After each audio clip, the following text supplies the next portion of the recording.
маңызды керек заттар: 2 ас қасық ас содасы, 1 ас қасық лимон қышқылы, жарты ас қасық тұз, кішкене су, эфир майы, шәнде, бояғыш. Сәлеметсіздер ме? Бүгін біз сіздермен бірге ваннаға арналған жарылғыш топтарды, немесе орысша айтқанда бомбочкаларды жасайтын боламыз. Алдымен 2 ас қасық сода мен кофе ұнтақтағыштан ұнтақталған тұзды араластырамыз.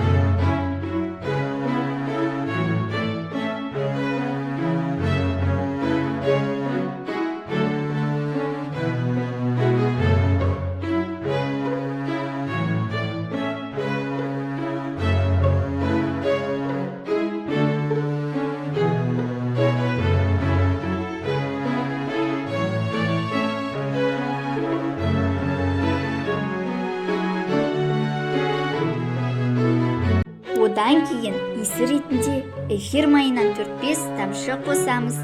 Біз апельсин иісін таңдадық.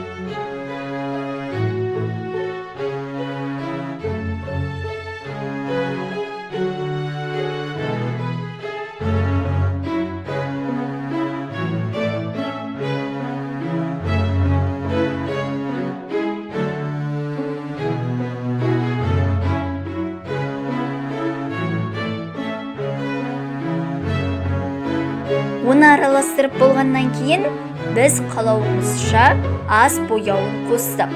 Ол қызғылт сары түсті. Тағы да, егер сіздерде ас немесе ванна бояуы болмаса, гуашь, акрил сынды бояуды қоспаған жөн. Себебі ол суды ғана емес, денені де бояйды. Және себетін құралдармен суды осындай болғанша себеміз.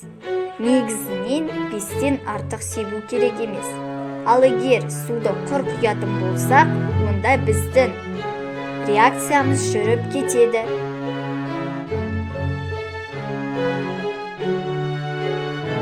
Ал ең соңынан кофе ұнтақтағыштан ұнтақталған 1 ас қасық лимон қышқылын қосамыз және жақсылап араластырамыз.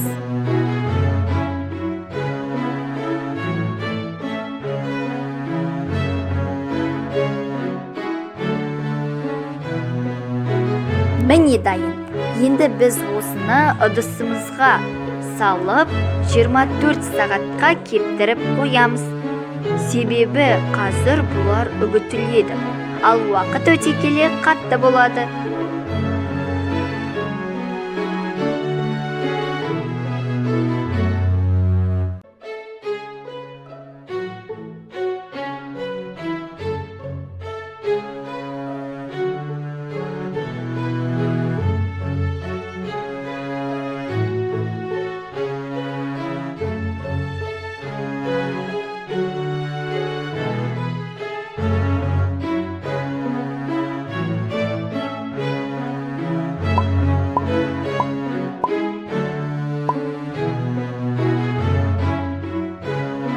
Міне, 24 сағат уақытымыз өтті. Енді тексеріп көрейік.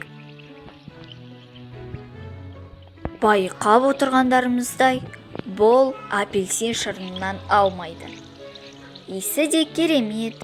Негізінен ана жолғы жасағанмен салыстырса, екеуі жер мен көктей. Себебі бұл ұзақ реакцияда болады. Әрі ана жолғындай денеде бояудың немесе майдың іздері қалмайды.